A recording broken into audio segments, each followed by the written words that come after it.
आप सभी शिक्षक साथियों को मेरा नमस्कार। साथियों, ये एक बड़ी अपडेट है जो कि आपके एरियर से संबंधित है।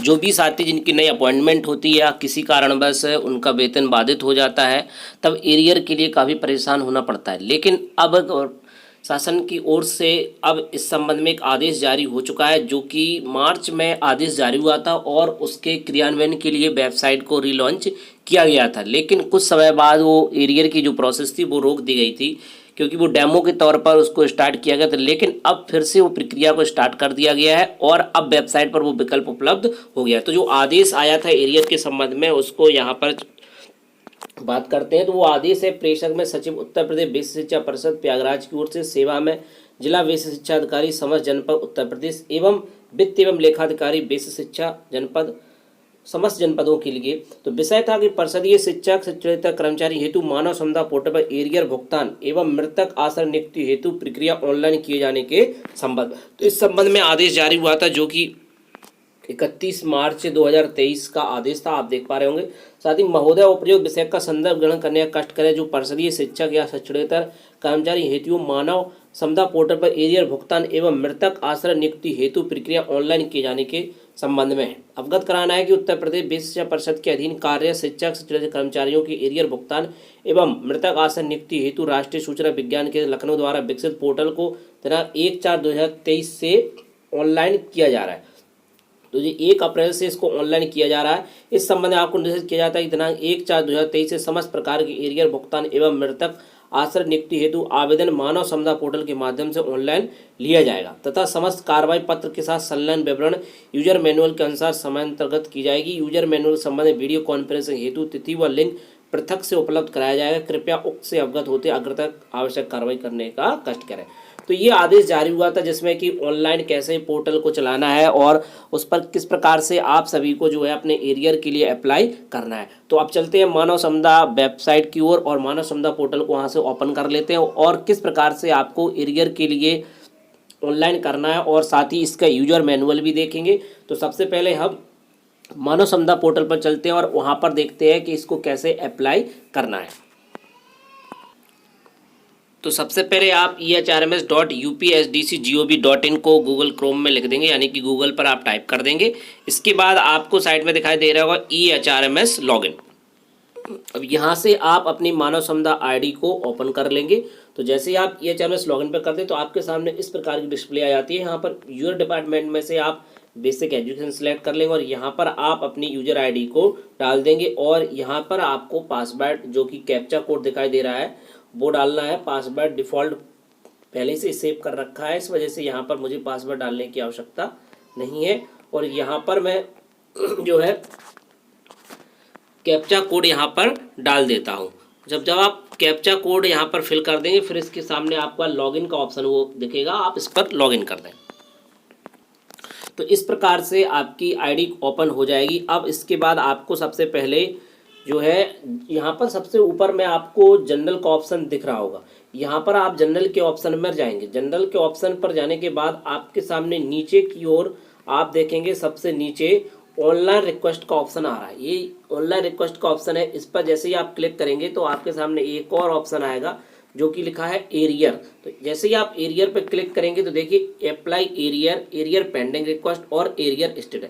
अप्लाई एरियर पे आप नए एरियर के लिए आपको ऑनलाइन अप्लाई करना है जिस संबंध में आपका एरियर है। और यहाँ पर जो दूसरा ऑप्शन है एरियर पेंडिंग रिक्वेस्ट, तो अगर आपने कोई एरियर के लिए अप्लाई किया उसका आप रिक्वेस्ट देख सकते हैं कि उस पर क्या प्रोसेस चल रही है।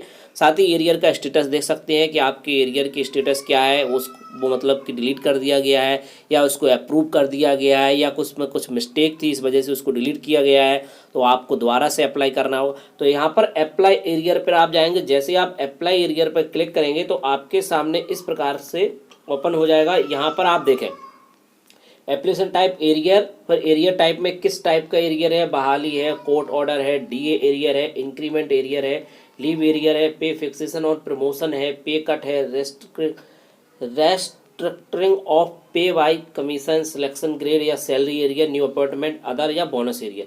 जैसे मान लीजिए सैलरी एरियर है, मान लीजिए आपकी नई अपॉइंटमेंट हुई है और आपको काफ़ी टाइम तक सैलरी नहीं मिलती है नई अपॉइंटमेंट पर, तो उस समय जो है एरियर के लिए भटकना पड़ता है। तो अब इसके लिए ये ऑनलाइन ऑर्डर आया है और इसी के अकॉर्डिंग अब आपको इसके लिए ऑनलाइन एप्लीकेशन करनी होगी।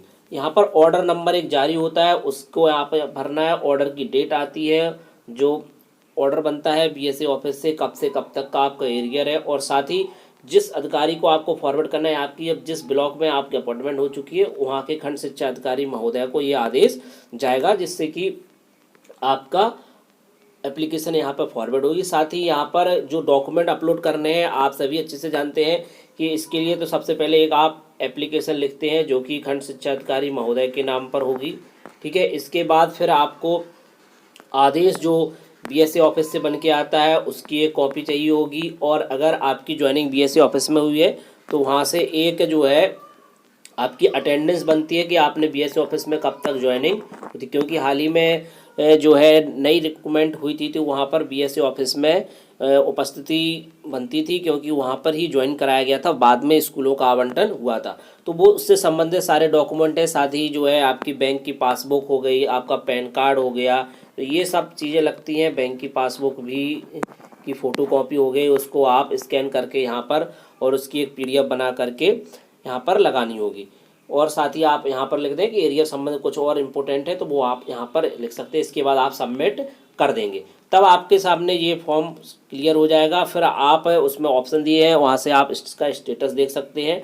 तो जो डॉक्यूमेंट है वहाँ से आपको बीआरसी से या अपने साथियों साथ भी मालूम चल जाते हैं। जैसे मेनली तो आपको बता दिया है कि इस टाइप के डॉक्यूमेंट आपके लगते हैं। आपका एरियर का आदेश होता है जो कि बीएसए ऑफिस से जारी होता है, एक तो वो मेनली हो जाता है। इसके बाद आपकी अटेंडेंस होती है तो वो हो जाएगी। इसके बाद पैन कार्ड आधार कार्ड लग जाता है, और एरियर का एक फॉर्म होता है, उसमें भी कुछ डिटेल भरी हुई होती है, उसको भी आप भर सकते हैं और उसको स्कैन करके आप यहाँ पर डाल दें। उसमें जो बेसिकली डिटेल होती है वो ही भरनी होती है, तो आप इसको आसानी से कर सकते हैं और सबमिट कर देंगे। इसके बाद फिर आप अपनी एरियर का स्टेटस देख सकते हैं। अब चलते हैं उस यूजर मैनुअल की ओर जिस पर इस जो जारी किया गया था उसको भी यहाँ पर देखते हैं।